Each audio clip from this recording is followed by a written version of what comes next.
Syarat dan Tan Sri. Saya rasa sudah jelas kan? Dalam peraturan masyarakat yang bermata tak payah tolong. Itu kuasa speaker dari masa ke semasa boleh bertuah. Sila.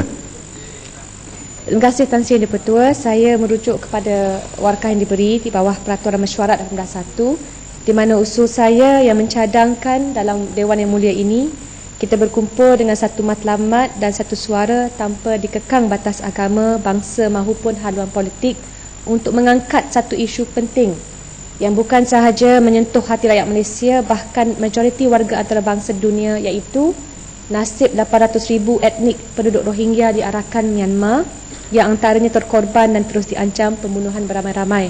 Saya hargai jawapan yang diberikan oleh Tan Sri Dipertua. Yang berhormat, saya tak dengar yang berhormat. Ya, sila. Hanya dua isu yang terutama di sini daripada maklum balas saya dapati daripada para NGO. Pertamanya adalah bila ikon demokrasi dunia Daw Aung San Suu Kyi telah mengecewakan ramai dengan yang berhormat bangkitkan isu peraturan mesyuarat. Ya. Atas sebab bahawa saya menolak usul yang berhormat di bawah 18.1 itu. Jadi yang berhormat berdiri ini tak payahlah baca fakta dia kena itu di antara yang berhormat dan saya. Sekarang ini apa yang berhormat nak, sama ada saya perlu tarik balik ke atau apa, baru saya beri respons kepada isu peraturan mesyuarat. Betul. Saya mohon kalau boleh ditimbang semula kerana usul ini amat penting, memandangkan setakat ini apa yang dilakukan dalam surat Tan Sri Dipertua belum lagi berlangsung sepenuhnya, khusus usaha-usaha untuk menyelamatkan nyawa etnik Rohingya. Saya mohon daripada Tan Sri Dipertua. Terima kasih. Masih. Yang berhormat, setiap kali saya mempertimbangkan perkara-perkara yang dibangkitkan di bawah 18.1, kesemua perkara yang saya perlu ambil kira, saya ambil kira. Terutama sekali maklum balas daripada pihak-pihak yang berwajib. Karena yang berhormat sedia maklum, saya rasa sehingga kini, yaitu peraturan mesyuarat 18.1 by its nature tidak boleh digunakan sewenang-wenang. Karena saya terikat dengan peraturan mesyuarat 18.1 itu. Saya menolak usul yang berhormat mengenai dengan soal perkara penting yang berhormat bangkitkan itu atas beberapa sebab.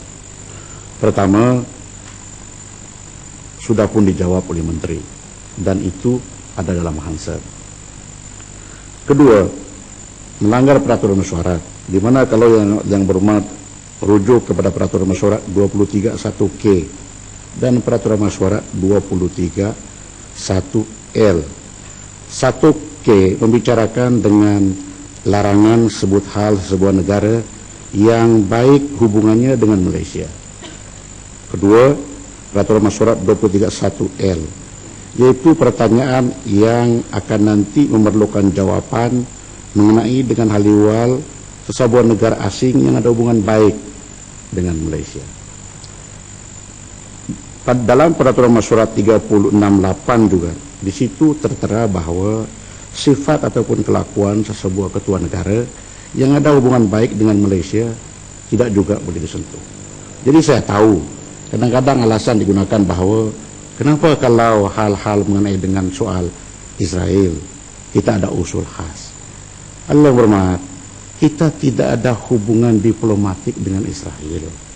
Malahan kita tidak mengiktiraf pun negara itu. Itu sebab kita buat usul-usul seperti begitu. Satu lagi yang perlu saya tekankan, usul di bawah 38 ini, 18 ini, yaitu apabila kita mau usul itu untuk dibincang, kita mau kerajaan mengambil tindakan. Di dalam soal ini, setahu saya, informasi daripada pihak yang berwajib, tindakan-tindakan telah juga dibuat. Kementerian Luar Negara setiap kali ada forum dan mesyuarat ASEAN dan sedemikiannya mengeluarkan pendapat. Begitu juga dengan Perdana Menteri. Begitu juga dengan saya. Saya menghadiri beberapa mesyuarat AIPA. Perkara ini telah dibincang di situ. Tetapi apabila dibincang, wakil-wakil daripada negara yang berkenan hadir, maka terpaksa kita bincang secara berhemat. Karena mungkin perkara itu bagi kita adalah perkara yang perlu dibincang. Tapi bagi mereka perkara itu adalah itu hal negara saya. Begitu juga kita kadang-kadang ada perkara yang kita tidak mau orang lain bincang di luar. Jadi semua ini sudah saya ambil kira lembah pantai. Itu sebab saya tidak memberatan usul itu. Itu sebab kenapa saya menolak. Masih. Silakan. Masih. Aturan urusan mesyuarat dan usul